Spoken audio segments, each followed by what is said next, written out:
Pierre Poilievre specifically said that children born biologically male should be banned from female washrooms, changing rooms, sports. Do you think your government has done enough to protect trans rights? I think Mr. Poilievre and politicians like him are choosing to attack some of the most vulnerable people in our society as a way of deflecting from the fact that they're very good at creating division and anger and creating political toxicity and driving wedge issues, but so far they have been terrible at putting forward any concrete solutions for the big problems that all Canadians are facing in their daily lives. They're quick with slogans and buzzwords and culture wars, but they're not doing the work of actually rolling up their sleeves and delivering. 330 housing units here, delivered next year, this summer, including over 60% of them 60% of them affordable. Billions of dollars in investment in childcare that provinces like Alberta are not delivering properly to Albertan families because of ideology. We're stepping up on the fight against climate change to draw in global investment.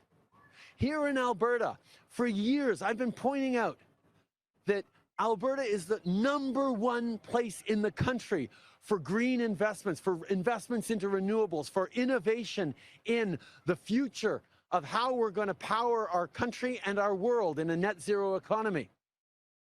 And what does the Alberta government do? Oh, it puts a pause on renewables. I was talking to the Alberta Business Council just last fall, who were up in arms about it, rightly, because what kind of signal does that send to investors? What kind of signal does that send to Albertans who know that providing energy in a net zero world will provide incredible jobs for Albertans? If you work in construction, if you work in the oil sector, you can also work in the hydrogen sector. You can work in the nuclear sector. You can work in the carbon capture, utilization, and storage. These are good, skilled jobs that Albertans are already doing that they will be able to do as long as we make sure the capital is flowing in those areas. But these are all real issues with real solutions that we're working on, and people like Pierre Poilievre would rather pick a fight with trans kids. That's not leadership. And that's not a game I'm going to play with them. Yes, we're going to make sure we're doing everything we can to protect vulnerable people in this country, because that's what Canadians expect.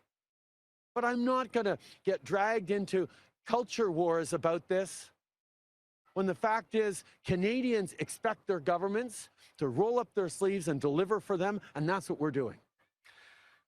I'll ask it again, sir. What can or what is your government doing to protect the rights of trans kids now and in the future? I was sitting down with a number of doctors from the Canadian Medical Association.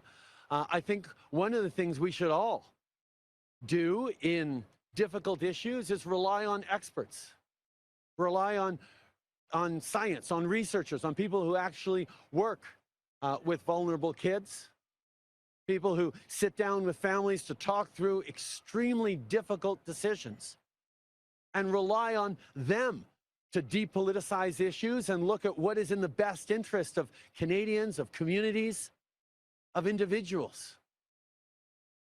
Relying on our service and health professionals to make decisions about how to best protect people is, I think, something that this government will always stand for, and highlight that more governments should be doing rather than picking fights with vulnerable people.